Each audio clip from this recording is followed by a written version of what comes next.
Good afternoon, everybody. For the director of an academic institute who is going to introduce a very, very distinguished guest, something that brings joy to my heart are the words, "sitting and standing room only."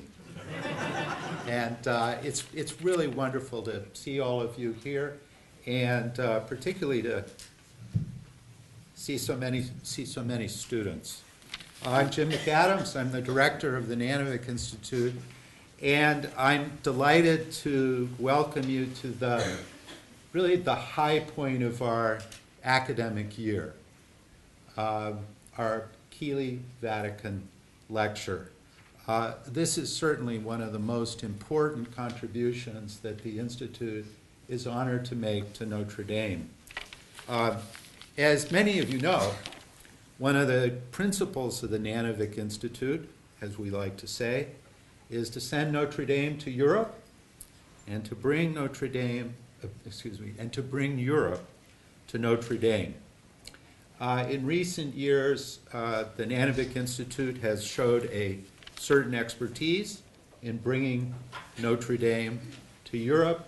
As some of you know, in the last year we sent 150 Notre Dame students to conduct independent research, internships, and other activities in Europe, all independently.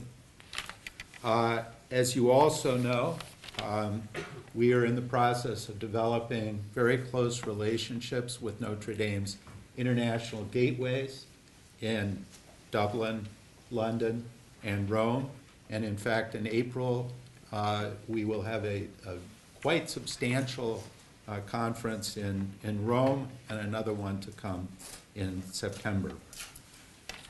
For the reverse direction, bringing Europe to Notre Dame, we're really privileged to bring to our campus unusual and extraordinary people. Last night, we had Olivier Notre, the principal organist of the other Notre Dame in Paris. And next Tuesday, we will have Hanna Suchocka, the first female prime minister of Poland, which brings me to the Vatican lecture itself. Vatican lecture was inspired by a Notre Dame graduate named Terrence Keeley, who wanted to take this same dynamic of Notre Dame to Europe and Europe to Notre Dame and apply it to the Holy See. And all over our campus, and particularly in the work of our leaders, we see it in action. Our relationships with the Holy See, our friendships are deeper than ever before. Our relationships with the councils and other parts of the Holy See, and also with certain individuals. You may have heard that our president met 10 days ago with Pope Francis in Rome, which is not bad. Terry's hope was that we could do the same thing with the Vatican's relationship to Notre Dame here. Bring the Holy See to our campus and introduce key figures from the Vatican to what we do, to our strange customs and practices here at Notre Dame. Our visitor today actually already knows Notre Dame, so it is great to welcome him back. I would say over the past 9 years, to give you a sense of who has come as a Vatican lecturer. Last year we had Cardinal Walter Kasper. Previously we had Cardinal Reinhard Marx.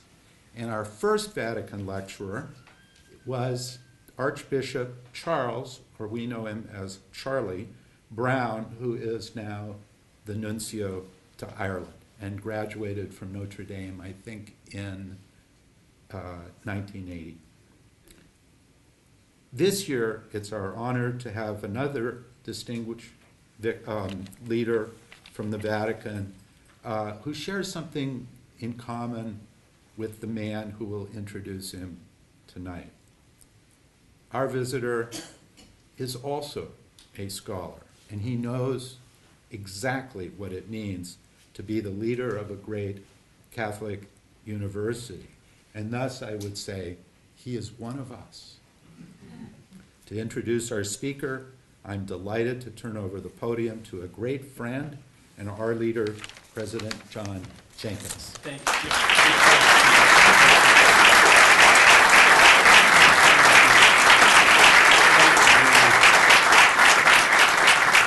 Well, it is a real delight to introduce our speaker. He is a Notre Dame alumnus, an honorary alumnus, and I think it was one of the very first honorary degrees I, as president, had the privilege to award. It was when we were in Rome in 2005, I think it was. But it's great to have him back. Our speaker is the founding president of the newest council of the Vatican. The man who was charged with leading a renewed effort to articulate the Christian message with freshness, with joy, with conviction.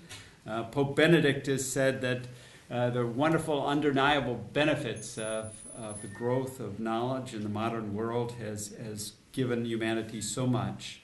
But with it came a troubling loss, a loss of a sense of the sacred, and a loving Creator in revelation, and a common understanding of the great mysteries of human life. And it's the kind of formidable charge of our speaker to help rekindle that. When Jim mentioned when I was in Rome, we had the great privilege of meeting the Holy Father, and the Holy Father commended the work of Notre Dame, our scholars and our students, in wonderful ways.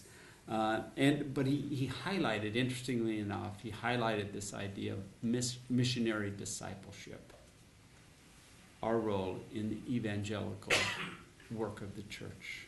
He said the commitment to missionary discipleship ought to be reflected in a special way in Catholic universities, which by their very nature are committed to demonstrating the harmony of faith and reason and the relevance of the Christian message for a full and authentically human life. Our speaker today, Archbishop Fisichella, can certainly speak to that topic, and we look forward to listening to him. I learned today that Archbishop Fisichella did his doctorate on well-known theologian Urs von Balthasar before it was fashionable to do work on Urs von Balthasar. I think he was one of the first ones to do a doctorate on that theologian, and it just shows the way in which his thinking is so much ahead of the time in so many ways. He has served in many ways, and one of the I won't give his whole resume, but one of the most interesting assignment Archbishop Fisichella has had is to be chaplain to Italy's parliament. And he told me today that he started off with a small group at daily mass, but that grew over time and had an effect on the parliament. I'm thinking about recruiting him to serve in our nation's capital with our campus to see if he can work the same miracles there. He may. I just don't know. But it is a great honor for me. It is a joy for me to welcome Archbishop Fisichella here to Notre Dame. He understands this university. He understands the work of universities, the work of the intellectual life of the university. And we're just delighted to have him speak to us today on the role of the church in contemporary society. Archbishop Fisichella.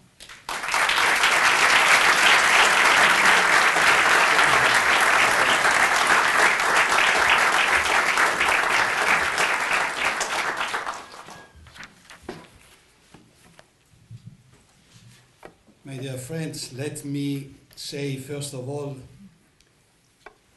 my pleasure, my honor to be with you today. And first of all, I'm very grateful to the President, Father John Jenkins, for his words, and especially because without having studied law, now I have a degree in law.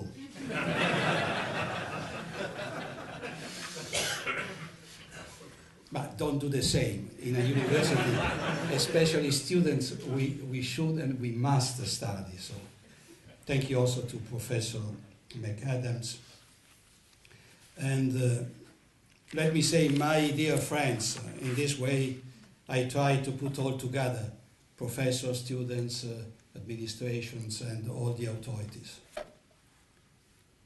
The role of the Church in the contemporary world.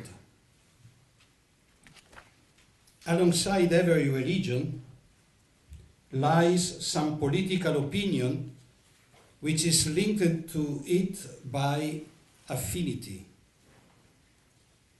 If the human mind is allowed to follow its own bent, it will regulate political society and the city of God in the same uniform manner, and will, I dare say, seek to harmonize earth and heaven.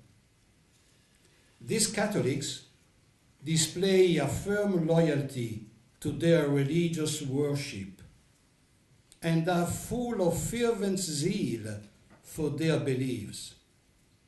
However, they are the most Republican and democratic class in the United States. This fact is a surprise at first sight, but further reflection easily reveals the hidden reasons. In my opinion, I would be wrong to see the Catholic religion as a natural opponent of democracy. Among the different Christian doctrines, Catholicism seems to me, on the contrary, to be one of the most supportive of the equality of social conditions. On doctrinal matters, Catholicism places all human intellects on the same level. It compels both the learned and the ignorant, the man of genius and the common herd, to accept the same details in dogma. It inflicts the same austerities upon both the powerful and the weak. It makes no compromise with anyone and applies the same standard to each person. It likes to blend all social classes at the foot of the same altar, just as they are blended in the sight of God. If Catholicism disposes the faithful towards obedience, it does not prepare them for inequality. American Catholic priests have divided the intellectual world in two parts. In one, they have placed revealed dogma, which they obey without argument. In the other, they have put a political truth which they think God has abandoned to man's free inquiry. Those American Catholics are both the most obedient believers and the most independent citizens. This text belongs to Tocqueville, Democracy in America.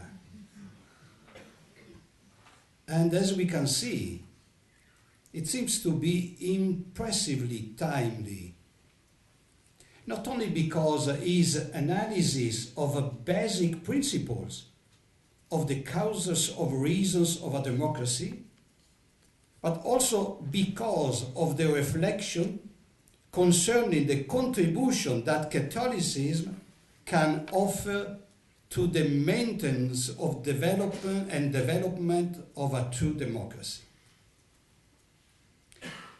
There are moments, my dear friends, in the history of our society when the need of reflection on certain questions becomes more pressing.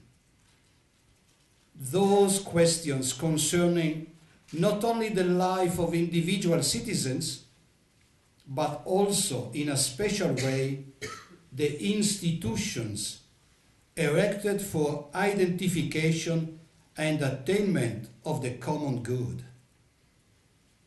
From his point of view, we Catholics can boast of a long history and a lively tradition of thought and of action, which have formed an entire generation with the goal of constructing a solid society in which civic coexistence is a mutual choice guaranteed by the contribution of everyone and by the responsibility of each one. In the last decades, this paradigm seems to have been subjected to some stress by a number of factors. The imposition of primacy of the individual over society, the loss of credibility of institutions, incapable of adequately responding to the difficulties of the present, the growing reluctance and the indifference toward assuming any type of personal and civil responsibility, and finally, the progressive loss of a religious sense. I believe that it is important, especially looking towards the future, to recover a long-range vision which would allow institutions, each according to its own identity, to redefine their purpose to the creation of a formative circularity involving educational institutions, ecclesial communities, and families, with a view to restoring trust and responsibility in all citizens for the promotion of the common good. No one can permit himself or herself the luxury of retreating into his or her own institutional bubble, jealously protecting acquired prerogatives, but deaf to the need for cooperation and dialogue. Believers and non-believers alike are struck by the scale of the public demonstrations which have the Church as a principal protagonist. We will always find a more or less interesting answer to so many questions that these events bring about. There will always be someone willing to express their own opinion about the Catholic Church.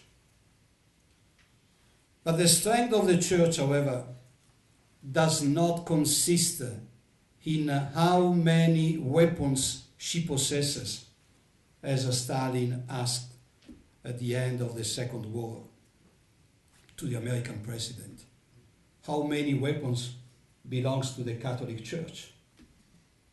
We do not count the number of believers, and we are not after proselytism. We are not like those who make the vitality of the faith depend on statistics. We realize, in fact, that our principal task is to bring the gospel to all, and will never be content until it has reached even the last person on this world. If it is not, therefore, the immense crowds, nor charismatic leaders, nor even the growing number of the faithful what can draw attention to the Church at a time such as this, in which is characterized by both a need for the sacred and the importance of religion for human life? We can find an answer if we observe the cultural moment in which we are living. Many times, I have had the opportunity of confirming that what we are living now is analogous to the crisis experienced in the 4th century after Christ. As then, today we are in front of a great challenge between Christianity and a new paganism.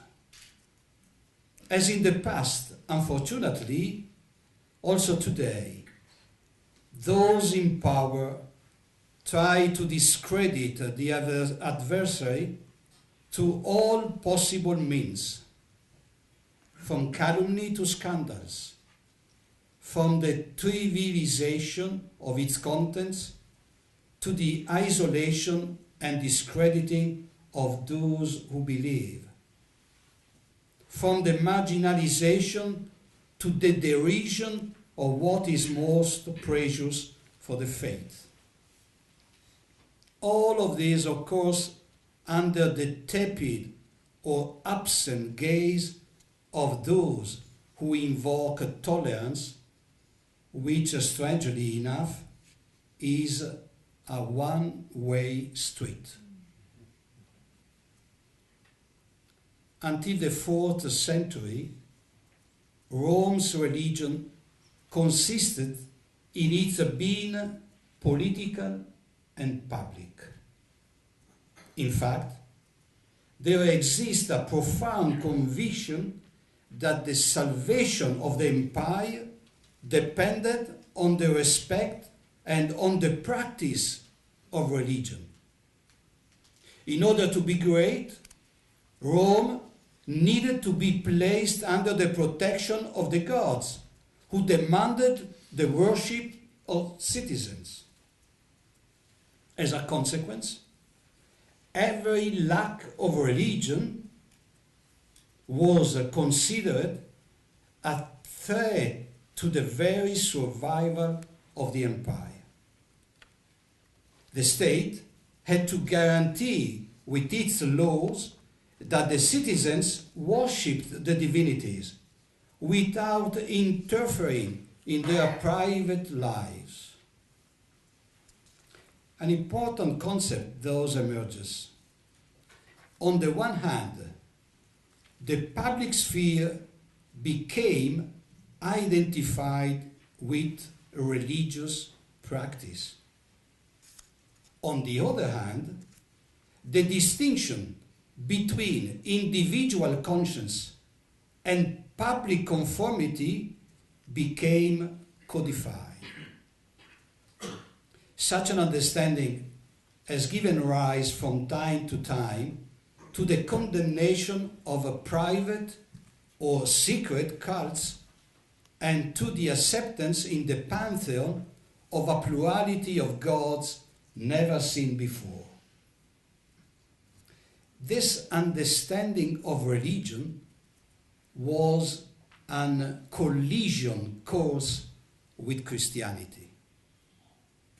The ancient Romans, by classifying Christianity as religio illicita, illicit religion, did nothing more than apply the law.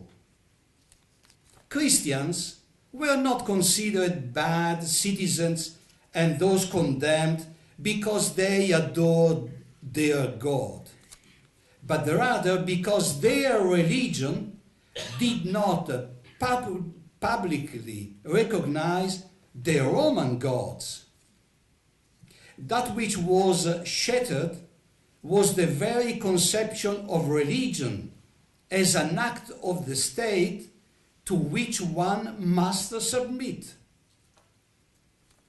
For Christians, of course, it was unthinkable to accept the twofold Roman principles: the identification of the sacred sphere with the profane, and the separation between public religious practice and the private life. This inspiring principle, render unto Caesar the things that are Caesar's, and to God the things that are God's, strengthen the basis of the presuppositions upon which the organization of the Roman Empire was founded, and its multiracial understanding, which was synthesized in the recognition of the imperial divinity and of the pact that he established within the other gods to maintain the Pax Romana, the Roman peace. Christianity, by its very nature, would never be able to accept that form of dissimulatio which the Romans demanded. That means, in public, honor the divinity of the emperor; in private, pray to the God of one's choice. My dear friends, what would it cost Christians anyway to burn some incense at the altar of Caesar's statue in order to save their lives, and later continue to pray at home to Jesus Christ? Such a compromise would have avoided many martyrdoms, sure. But yet, it would have betrayed the originality of the gospel. As we can see, the same problem surfaces in just the same way today. Of course, Christians are not asked to recognize the sacredness of the state. What is imposed, however, is the idea that religion is a completely private affair with no public effect. Religion, or the words, should be relegated to the private sphere which the democratic state guarantees, more or less, as a strictly individual freedom, and which should not influence the progress of social, political, and cultural life of our countries. Such a thesis rests on a basic premise that a Christian could never accept: isolating faith from life. In fact, that premise would lock the Christian commitment to the world in a schizophrenia which would weaken both the faith and the commitment to society through a lack of reciprocal calling which seeks an incarnate faith and the engagement for the transformation of the world geared towards the true progress of every person and the good of all. As Pope Francis has stated concerning the social dimension of the new evangelization, and I quote, he said, "Consequently, no one can demand that religion should be relegated to the inner sanctum of personal life without influence on societal and national life, without concern for the soundness of civil institutions, without a right to offer an opinion on events affecting society. All Christians, their pastors included, are called to show concern for the building of a better world. This is essential, continues the Holy Father, for the Church's social thought is primarily positive. It offers proposals, it works for change, and in this sense, it constantly points to the hope born of the loving heart of Jesus Christ. But this conversation, therefore, becomes political. It speaks of a concrete and direct commitment so that the city of man, to which believers also belong, can become trustworthy and develop not according to rules fixed by only some, so that he or she who has the most power will be able to impose his point of view, but rather having as its foundation the very nature of the person, which carries within the fundamental principles of dignity, mutual respect, and the sacredness of everyone. More than 20 centuries of history have given us so many examples which allows us to confront this debate with calmness and without a polemical spirit, strengthened by our particular tradition. The life of the Church will always remain, above all, bound by obedience to the Word of God. This constitutes the cause and the primary condition of our existence. Without such a constitutive principle, the Church would be simply one of many institutions, incapable of being distinct from any other type of social, economic, or political group. The Second Vatican Council has many times confirmed the specificity of the Church. I quote from the Pastoral Constitution, Gaudium et Spes. Is the constitution which speaks about the relation between the world and the Church. The Church, by reason of her role and competence, is not identified in any way with the political community, nor bound to any political system. She is at once a sign and a safeguard of the transcendent character of human person. The Church and the political community, in their own fields, are autonomous and independent from each other. Yet both, under different titles, are devoted to the personal and social vocation of the same humanity. My dear friends, we are living an important moment of history. Great changes which are in front of our eyes deal in a particular way with the mutation of the paradigms of thought which from antiquity until our day have developed in a dynamic yet coherent fashion. We are experiencing today a substantial modification of the basic concepts of Western culture. For example, what will be in the future and what will mean in the future?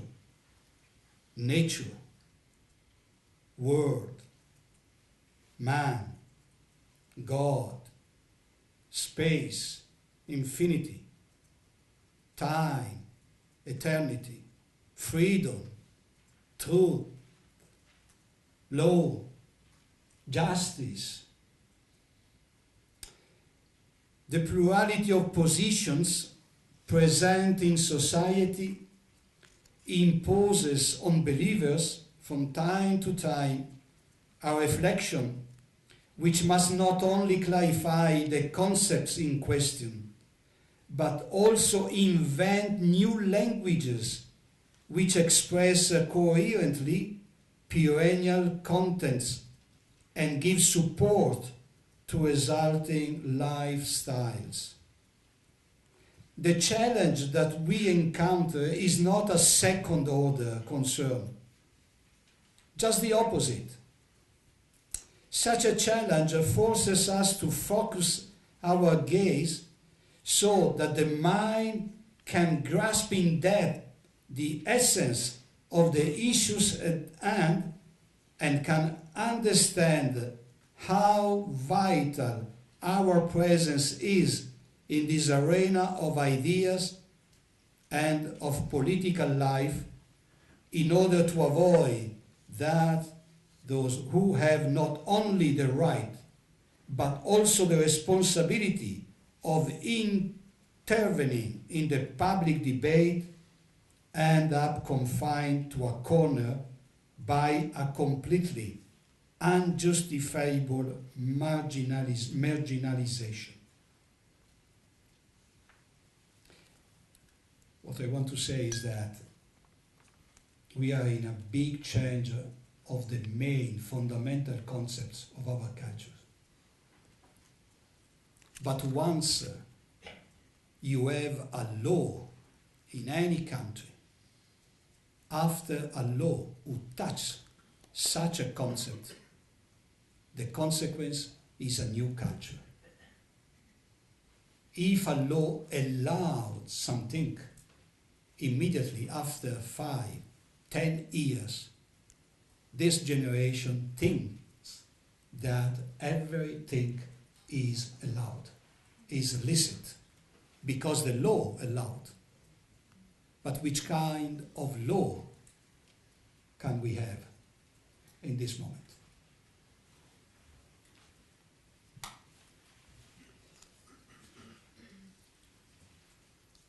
The richness of our thought, strengthened by 2,000 years of history and philosophical, literary, and scientific tradition, is a significant contributor to every culture which attempts to develop concepts and languages which bring out the real progress that we seek.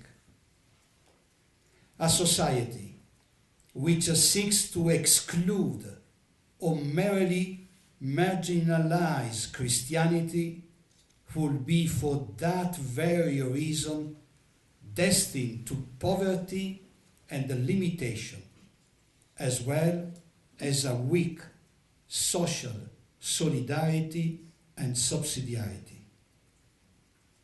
In these years, our future is being determined, and no group more than Christians knows what it means to look to the future with the certainty of a goal to be attained.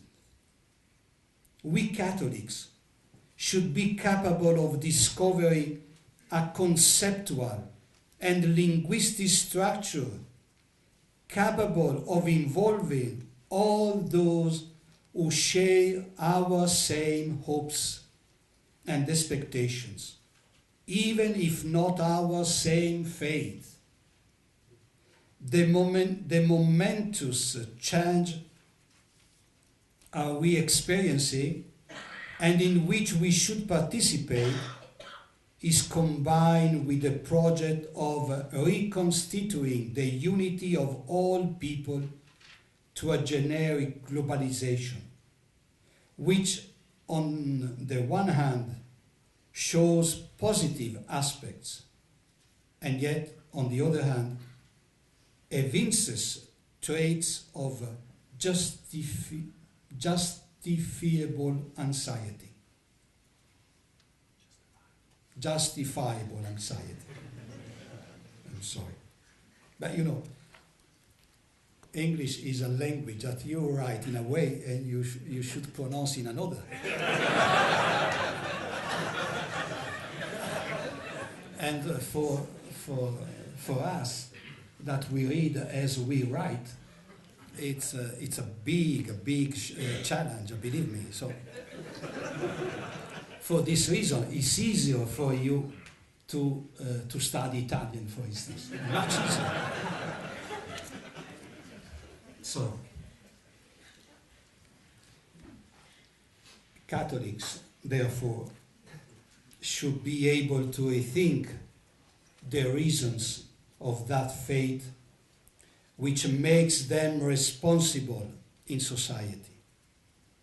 This is a task which cannot be procrastinated or left only to academic classrooms. Of course, the university continues to be the privileged place where thought is formed and where critical reason provokes us to reflect and discover coherent solutions. And yet, if we do not find the necessary mediations so that thought becomes a living culture among all peoples, then even the most profound and insightful thought will be ineffective. The thought of being challenged by such an important task should gladden the soul of believers and not to depress them.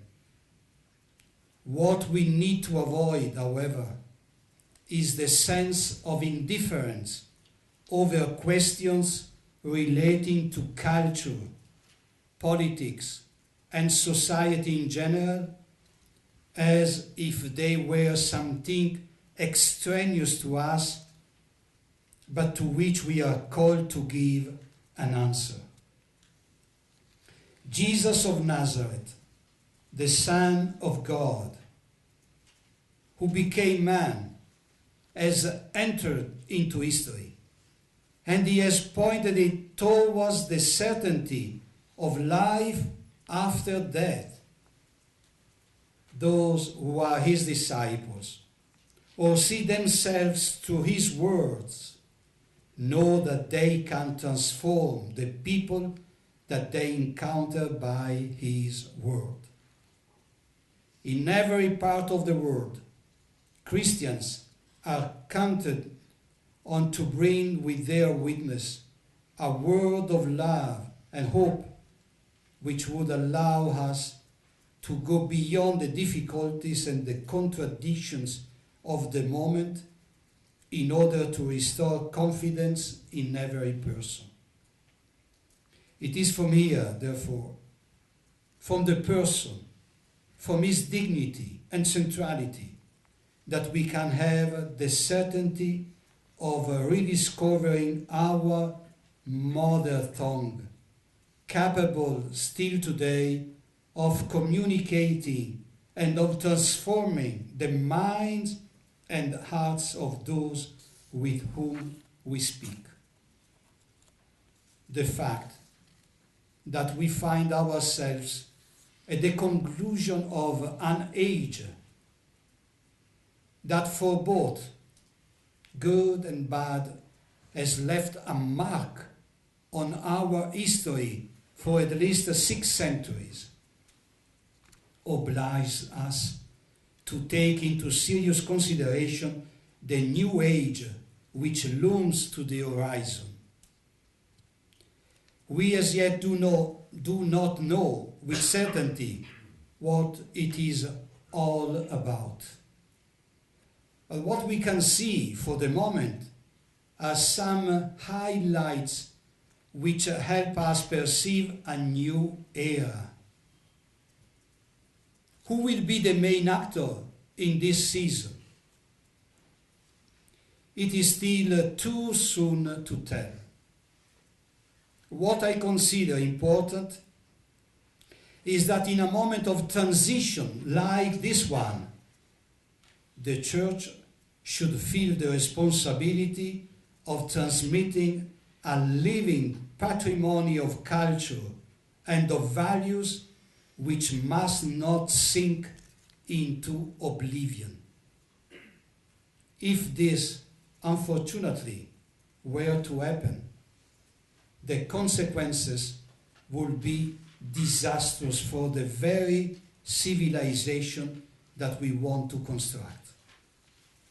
Such a civilization would be born blind and maimed, incapable of looking towards the future and unable to construct it. The only thing that can guarantee a genuine future is a living tradition, capable of consolidating a heritage built up over the centuries. It will not be the first time that the Church takes on this task. Our history clearly points out the role the Church has undertaken in moments of cultural crisis and historical transitions. The challenge to accept and to answer consists in this renewed awareness. Any eye to history makes it difficult to believe that everything is determined by chance. While it is true that some contingent events can intervene to change the course of history, only a vision of history which does not fully take into account the value of freedom can entrust itself to chance or destiny. The Christian reading of history is motivated by the certainty of a project, a plan which God possesses and which provokes our freedom. Nothing happens randomly. Everything is inserted into a plan of salvation. What we experience in this time of great cultural changes presents challenges that were unthinkable in time past. Before lies the very meaning of human life and its future. Contrasting tendencies confront each other.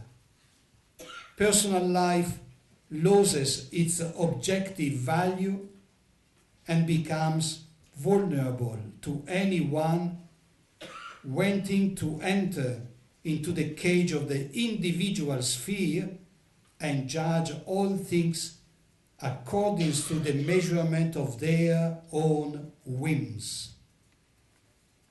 The protection of human life, especially when it is the most weak, helpless, innocent, is seen as a legacy of the past, and because it is not efficient, productive, nor follows the lifestyles popular at the time, it should be relegated to a gray zone of indifference, when not eliminated altogether with the consent of legislators or, in their absence, some judge on duty.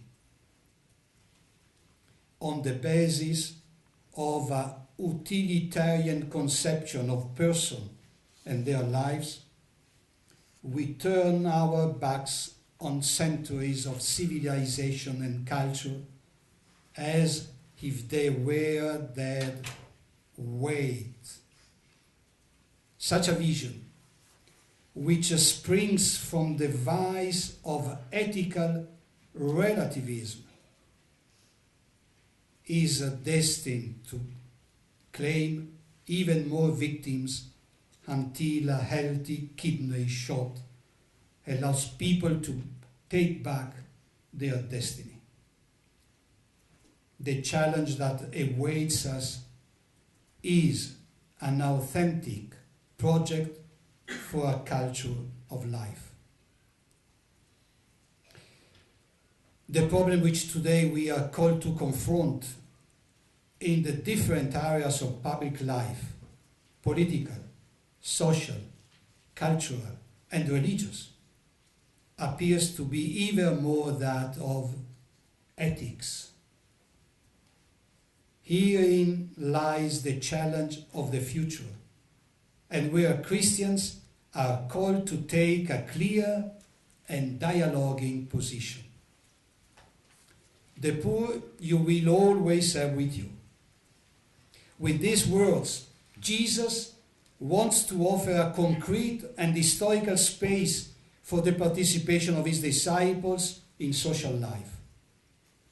The use of the present tense is a provocation to keep our gaze fixed on the realities of injustice and egotism, which are at the base of all poverty and which ensure its permanent presence in the lives of all.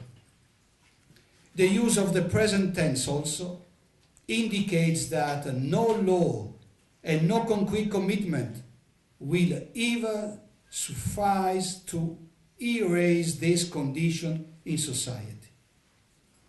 It will be a pious illusion to suggest that some political action, even of the greatest solidarity, would end poverty in our world. Poverty will always be our traveling companion to motivate each of us to seek who we truly are, how we are living, and what effort we need to apply to overcome our predicament. There are in fact situations of poverty that go beyond a sociological condition. These are forms that require a still greater attention because they determine states and styles of life that elude and depart from the attainment of true humanity, which forges its pillars in truth and freedom. The ethical question remains therefore before us as a lasting provocation which seeks an intelligent and effective answer. And to be clear, when we touch upon the ethical question, we are not thinking merely of a type of personal coherence for those in public office. The ethical question implies much more.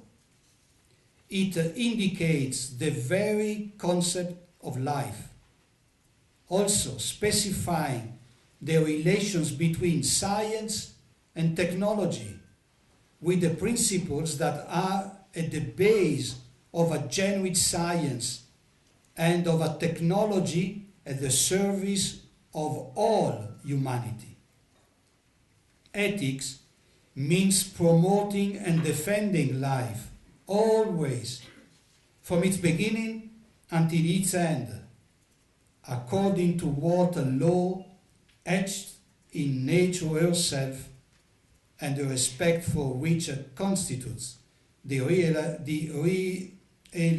realization and fulfillment of every person. The Western world, of which we are sons and daughters, was born Christian, and only to the degree to which it remains so will it be able to fully conserve its own ideas and its own original contribution in the construction of a civilization after the modern age. this geopolitical configuration has been truly itself and profoundly great in creating forms of authentic civilization and progress for people on a universal level only when it has transmitted those constitutive values which came from the Christian faith, having made them become the heritage of culture and the identity of peoples. It is my profound conviction that we will be capable of still creating true progress as our particular contribution to the era following modernity in the degree to which we will be able to transmit a series of values which clearly express our centuries-old history that for good or bad belongs to all of us. This hope is not a generic sentiment, but rather a conviction which springs from my faith.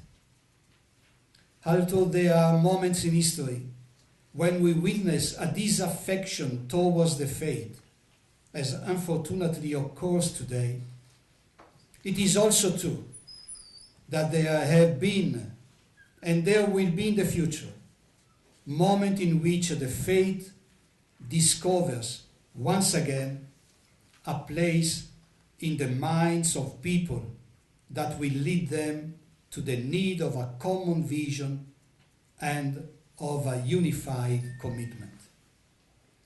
My dear friends, in conclusion, I would like to recall a medieval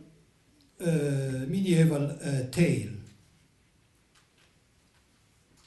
It's symbolic, but it's meaningful.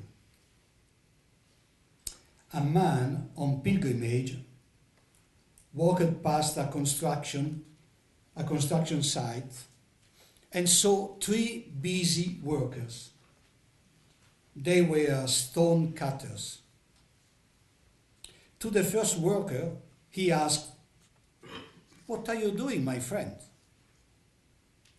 He nonchalantly replied, "I am cutting some stone." Walking further along, he asked the same to the second worker, and he, surprisingly, said, "I am helping to build a column." Further ahead, the still curious traveler saw the third worker and asked the same question, "What are you doing, my friend?" And he answered, charged with enthusiasm, "I am building a cathedral." The ancient meaning has not changed for the new task that we today are also called to undertake. Workers are not lacking, and they are many. Everybody has a reason to explain their commitment. What I hope is that to the question, "What are you doing, my friend?" each of us can respond that we are building a cathedral. A great project requires the possibility of dreaming, but also the awareness of a common and shared enterprise. Thank you for your patience.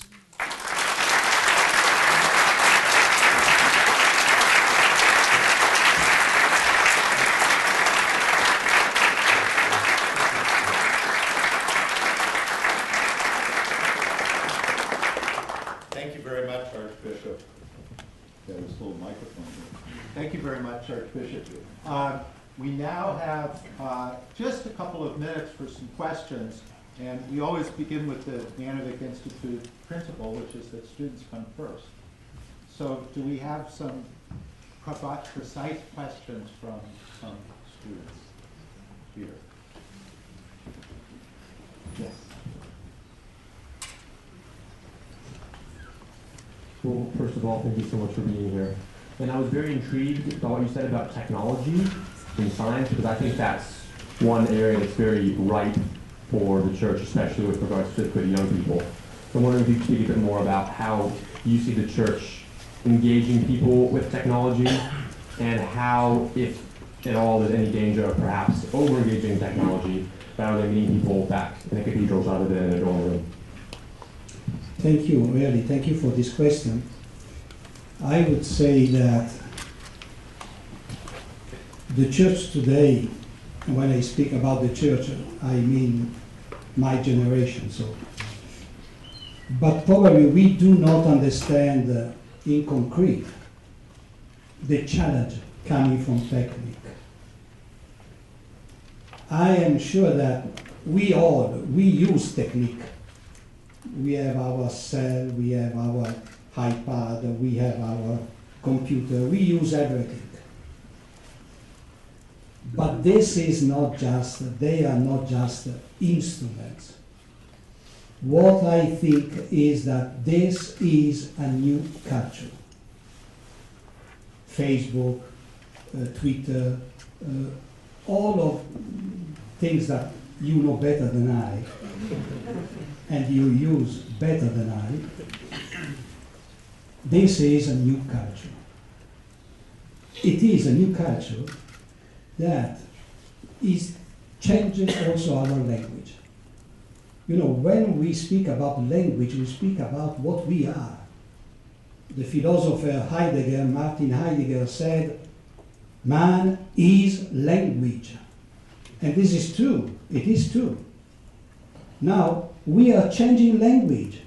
I spoke about changing the main concepts of our culture.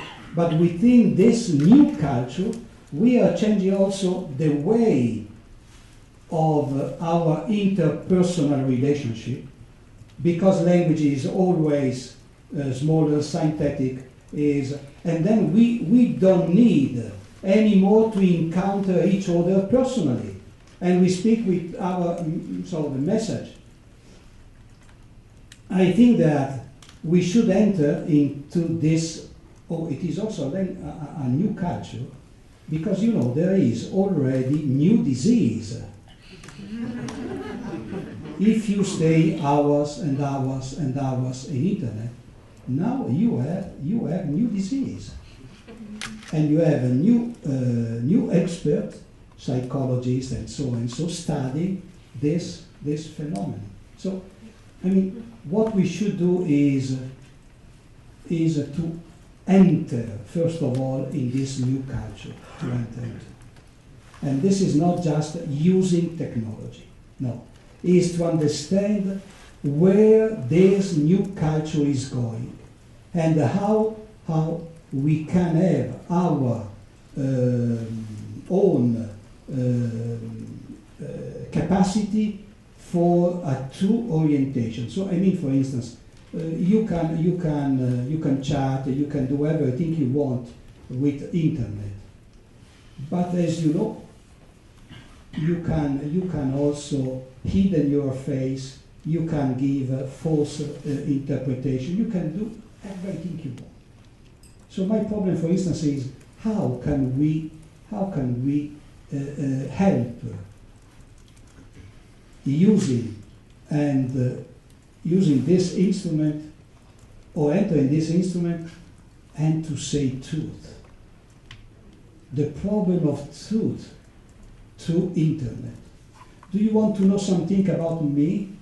What do? You type Rino Fisichella, or Fisichella is Fisichella. You type, and immediately appears Wikipedia. But I didn't write. So should I be free to write who am I? There is someone who knows better who am I than I. But someone else wrote, and I can assure you, know in English probably, But in Italian, some of my best friends probably wrote in Wikipedia. because you will find some so stupid things that, of course, I could never write. I mean, what I want to say is how truth, because for us truth is very important, so because it's the origin of freedom. There is no freedom without truth. How can truth make you free in this new culture? One quick question. From the student.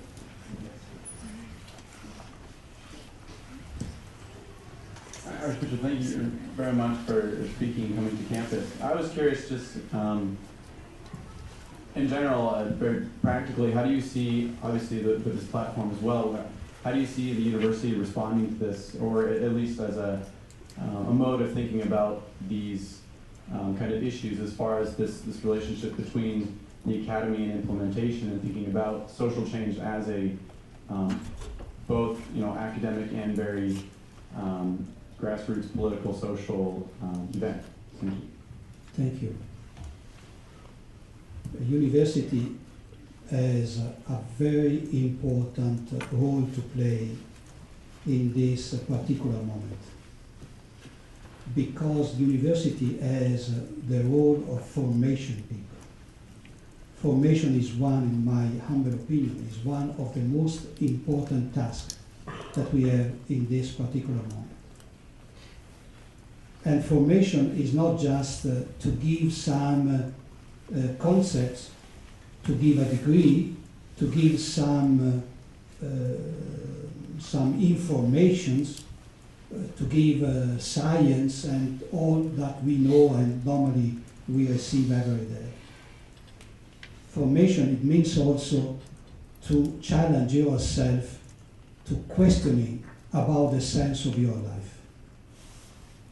I think that we have this responsibility every time to challenge people, to challenge everyone, to research the sense of your life.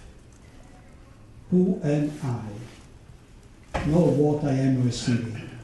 Who am I? In which way I can help you to realize the plan of salvation that God has for every one of us. There is a beautiful expression written by Paul VI. Paul VI was a great pope.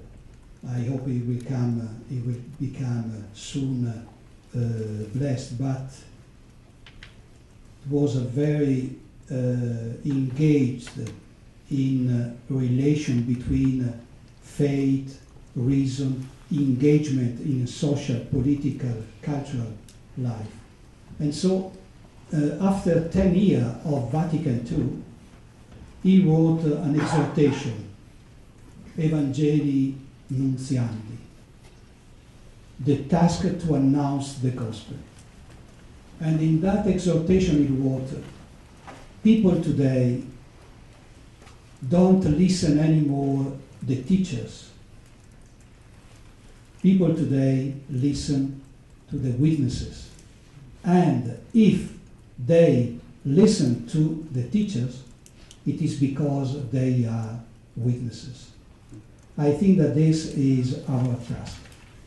I taught for 20 years in a university.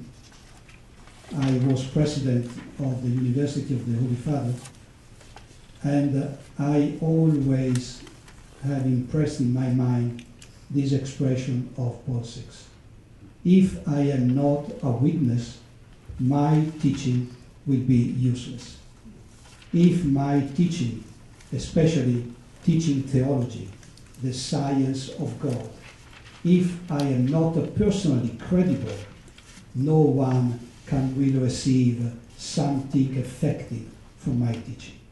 So we can teach law, we can teach science, we can teach technology, we can teach engineering, we can teach all the science in all the universities, all matters. But the university, first of all, has the responsibility to give witness of what we believe. Thank you very much.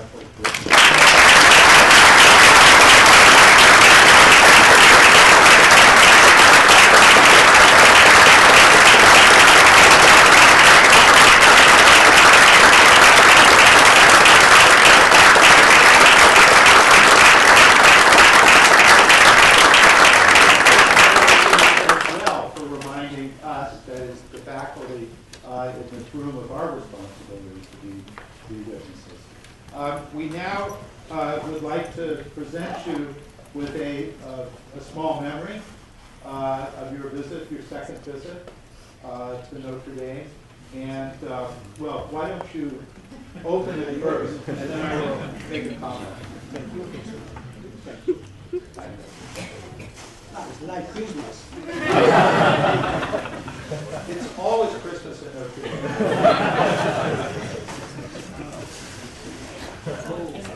Thank you. This should be the procedure.